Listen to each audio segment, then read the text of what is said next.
vacances et souvent? À chaque fois que je prends le train. Ça doit être le roulement. Je ne sais pas. Le roulement, ça rend souvent penseur. En tout cas, dès que je vois défiler à travers la vitre toutes ces villes, ces routes, ces fermes, aussitôt je me demande ce qui pousse les hommes à marcher, à conduire, à attendre le bus, sortir les vaches, aller dans un sens, courir dans l'autre. Ouais, je me demandais pencher légèrement la tête. Quelle force les pousse à faire tout ça plutôt qu'à ne rien faire? Il doit bien exister une force, ils ne font pas ça d'eux-mêmes. Je vais commencer par 1 centimètre partout et puis vous me direz, hein. Labourer, traire, rafistoler une durite, co-signer un bail, stocker des hydrocarbures. Pourquoi fait-on ça? On peut quand même se poser des questions, non? Stocker des hydrocarbures. Bon, il sera toujours temps de faire plus court, hein, si vous le souhaitez. Assaisonner, joindre, vernir, pédaler. Franchement, pédaler. Vous trouvez ça normal, vous, de pédaler? Je me rends pas bien. Oui, j'ai l'impression, oui. Et vous tenir debout? Vous tenir debout? Oui. Vous trouvez ça normal de vous tenir debout, là, les 2 pieds sur le carrelage? Oui, j'ai l'impression, oui. Eh bien, ça ne l'est pas. Ah bon? Non. Vous devriez pouvoir vous envoler. Vous voulez dire en l'air? Oui. Seulement, il y a quelque chose qui vous en empêche. Ça alors? Il y a une force. Une force qui vous contraint comme 6 milliards d'êtres humains à rester collés sur la Terre. Non. Si! Une force qui me... Oui, l'attraction universelle. Découverte par Newton en regardant tomber une pomme. Un Anglais. Oui, il s'est posé cette question. Pourquoi cette pomme tombe par terre? Est-ce qu'il est naturel qu'elle se dirige vers le sol? Ils sont incroyables ces Anglais. Et moi, je vous demande aujourd'hui, électrifier une zone, discuter le bout de gras, améliorer la race chevaline. Vous trouvez ça naturel? Vous voulez dire par rapport à la pomme? Par rapport à l'homme, Georgette, pourquoi massicoter? Pourquoi piloter? Pourquoi refaire un ourlet? Pourquoi repeindre la cuisine? Pourquoi? L'instinct de survie. L'instinct de survie. Bon, enfin, sauf peut-être pour l'ourlet, hein. Bon, moi, je vous dis ça avec des pincettes, hein. J'ai l'impression de coiffeur de Châtillon, pas plus, hein. Alors, je veux savoir ce qui nous pousse à suivre cet instinct de survie, comme vous dites. Madame Schwarzberg, vous devriez peut-être moins prendre le train. Bon, après, remarquez, c'est de ma faute, hein, j'aurais pas dû vous poser des questions sur votre retour de vacances, hein. Georgette, ouvrez les yeux. Vous sautillez autour de moi depuis 20 minutes, sanglé dans une petite blouse acrylique bleu pâle, cliquetant sans arrêt vos ciseaux, avec pour seule préoccupation la longueur de mes cheveux. Vous trouvez ça naturel? Vous trouvez que je suis bizarre, Madame Schwarzberg, c'est ça? Avouez qu'il y a bien une force qui vous pousse à consacrer tous les jours ouvrables de votre existence à démêler la tignasse de vos semblables avec un petit râteau en colle synthétique. Ne me dites pas que cette action saugrenue est consubstantielle à votre être profond. Vous n'êtes quand même pas né pour passer une tondeuse du matin au soir sur la nuque de vos contemporains. Hein? C'est ce que me dit mon mari quand je rentre tard. Est-ce qu'il vous dit aussi que votre génome n'a aucune chance d'avoir été programmé pour brocher, teindre ou tondre? Non, ça, il ne me le dit pas. Avez-vous le moindre souvenir d'un désir prénatal pour le shampoing? Non, je ne crois pas, non. Vous ne croyez pas ou vous en êtes sûr? Oh, Madame Schwarzberg, j'aimerais vraiment pouvoir vous répondre parce que d'habitude, je communique très bien avec la clientèle. Je suis navrée, Georgette. Même si vous êtes persuadée du contraire, je n'ai pas l'impression de vous faire perdre votre temps en vous posant cette simple question. Qu'est-ce qui vous pousse à être coiffeuse? Alors, c'est vrai que mon père n'était pas très petit. Mais il ne m'a pas empêché, jamais. Mon père avait ses idées. Mais c'était un homme très doux. Il n'aimait pas la bagarre, si vous voyez ce que je veux dire. Ah, excusez-moi. Il n'aimait pas recevoir des coups qui m'ont donné. il préférait être d'accord. Il disait que c'était bon pour la santé. Et qu'être d'accord, ça permettait de vivre plus vieux. Il m'a même aidé à acheter mon premier salon. Bon, mais vous dire qu'au fond de lui, il n'espérait pas autre chose pour sa fille. Et pourtant, vous l'êtes devenu. Il y a donc, vous en conviendrez, quelque chose que vous ne dominez pas qui vous a contraint à cette activité. Que non seulement votre père éprouvait, mais qui, même pour vous, soyez honnête, reste totalement incompréhensible, ne serait-ce que par rapport à votre physique. Ah, c'est vrai que j'ai un physique de chanteuse. Hein. Il ne s'agit pas de cela, Georgette. Je parle de votre physique de femme, de mammifère évolué, de grand singe bipède. Croyez-moi, lorsqu'on vous regarde développer votre mètre 80... Oh non, non, non, 75, un peu plus, merci. Avec vos membres supérieurs puissants, cette cage thoracique imposante, cette mâchoire solide capable de réduire en bouillie n'importe quel aliment. Quand on examine vos narines, vos oreilles, vos pieds, on ne peut pas s'imaginer que vous ayez été conçu pour vaporiser de la lâche. Pas plus que la pomme d'ailleurs, elle a été faite pour s'écraser dans l'air.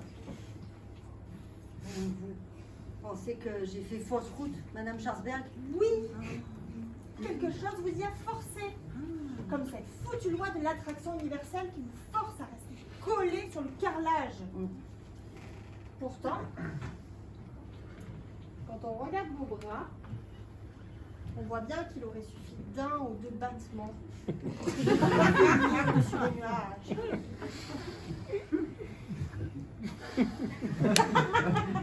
Mais maintenant que vous dites, mais c'est vrai. Il m'est arrivé d'avoir envie de voler. Alors, 3-4 fois, dans les parages, au-dessus de l'étang de Massy, le boulevard Jean Moulin, avec les platanes, et revenir par la mairie. Oh mais ni vite ni très haut, hein. Pas comme un martinet, non, plutôt un vol de goéland. Tout blanc, tout calme. Donc, au fond, ce que vous ressentez en vous, c'est une mouette. Une grande mouette. Et pas une coiffeuse. Oh, c'est sûr, coiffeur. C'est comment dire. Mais j'ai pas fini de payer la boutique. Alors, je peux pas arrêter. Enfin, tout de suite, hein. Mais c'est sûr que si j'avais le choix, j'aimerais bien faire le goéland. Ah je vois d'ici la tête de mon mari, hein. Et pourquoi vous n'avez pas le choix? Parce qu'il y a sûrement une force qui m'en empêche. Vous y êtes, Georgette. Vous y êtes. Oh, c'est grâce à vous, Madame Schwarzberg. Vous réalisez, Georgette, nous sommes tous prisonniers, tous. Mais pourquoi je vois plus souvent des clientes comme vous? Georgette, Madame Schwarzberg. voulez-vous vous joindre à moi pour lutter contre cette force qui nous opprime? La traquer, l'obliger à se montrer, la calculer, et puis la détruire. Moi? Nous sommes les deux premières à savoir qu'elle existe. Nous sommes des pionnières, Georgette, des pionnières de la liberté, de celle qui nous est refusée chaque seconde. J'avais pu imaginer. Cette découverte portera nos deux noms. Non, Madame Schwarzberg, c'est vous, hein, qui avez... Nos deux noms. Si vous ne m'aviez pas avoué que vous vouliez être un goéland, je crois que j'aurais fini par douter. Je pense que si Madame Malo s'était pas décommandée, je n'aurais pas pu vous prendre. À quoi ça tient? Le hasard et la nécessité, Georgette.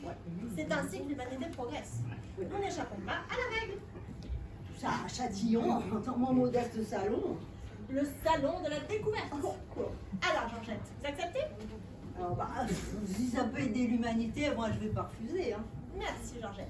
Je ne sais pas ce que vous en pensez, mais moi je suis pour un travail régulier à heure fixe. Un rendez-vous quotidien vous conviendrait? Ici? Ou dans le train? Les idées sont fragiles, ne nous éloignons pas des lieux où elles naissent. Dans ce cas-là, je préfère quand même ici. Hein. Mais tous les jours? Si nous nous fixons comme objectif d'aboutir à la fin de l'année, ce qui serait, reconnaissez-le, un beau cadeau de Noël pour la planète, il me semble qu'un travail de 3 heures, disons, 6 jours par semaine est un minimum. Ah, quand même! Georgette, vous n'imaginez tout de même pas l'évolution des 30 millions d'années de comportement humain en 2 coups de cuillère à peau. Ah non, bien sûr.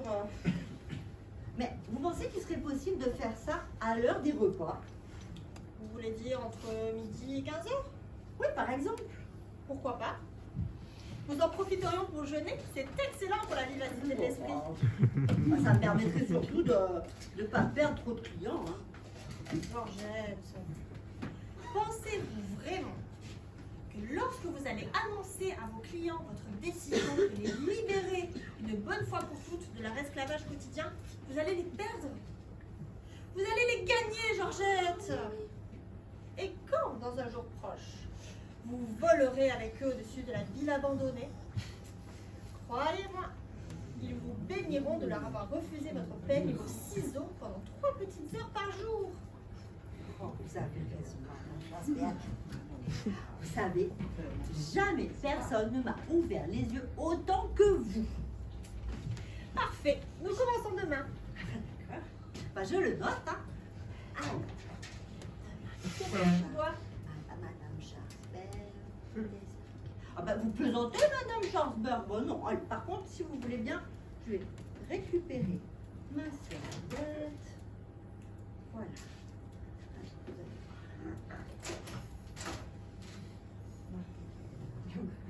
Ça vous plaît? Ah, très bien.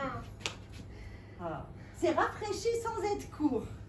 Parce que pour vous dire la vérité, je vous préfère avec les cheveux un peu souples. Appelons ça, si vous le voulez bien, la coupe postérité. Ah, bah oui, voilà. Parfait, Georgette. À demain. À demain. Madame Schwarzberg, je peux vous poser une question? Je vous en prie. Alors, est-ce que vous pensez qu'il y a une autre force qui vous pousse à découvrir cette force ou que c'est la même? Bien, Georgette, bien. Nous ouvrirons la session de demain sur cette interrogation. Non, mais parce que si c'est la même, une fois que nous l'aurons trouvée, vous serez plus obligé d'y penser. Plus du tout. Probablement. Je pense que nous allons faire du bon travail. Ah bah, j'en meurs d'envie, Madame Schwarzberg, hein? Oh.